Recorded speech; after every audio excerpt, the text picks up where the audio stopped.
मागच्या 3 दिवसांपासून कोकणात धुवाधार पाऊस बरसतोय आणि त्यानं रत्नागिरी जिल्ह्याला चांगलंच झोडपून काढलंय।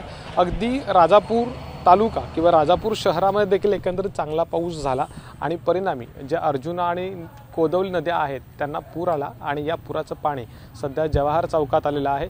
जवाहर चौक हे राजापूर शहरातलं मुख्य ठाणं आहे किंवा मुख्य ठिकाण आहे।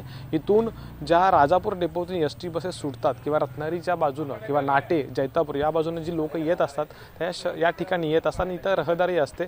सध्या हा डेपो इथं आहे, म्हणजे बस स्टँड आहे, काही दुकानं आहेत। या दुकानांना पाण्याचा वेढा झालेला आहे आणि एकंदरीत जर आपण बघायला गेलं तर राजापूर शहर हे कोदवली आणि अर्जुना नदी यांच्या साधारणपणे काठावरतीच आहे, नद्यांच्या काठावरती आहे। त्यामुळं या ठिकाणी सध्या पुराचं पाणी आहे। अगदी मागच्या 2 ते 3 तासांपासून पावसानं काहीशी विश्रांती घेतलेली आहे, त्यामुळं इथलं पाणी देखील ओसरायला सुरुवात झालेली आहे। पण असं असलं तरी प्रशासनानं आणि पोलिसांनी मात्र खबरदारी घेतलेली आहे।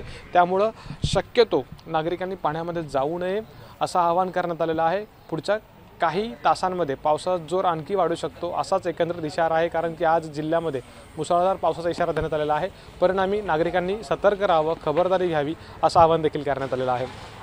कॅमेरामन महबूब शेखसह अमोल मोरे, एबीपी माझा, राजापूर, रत्नागिरी। एबीपी माझा, उघडा डोळे बघा नीट।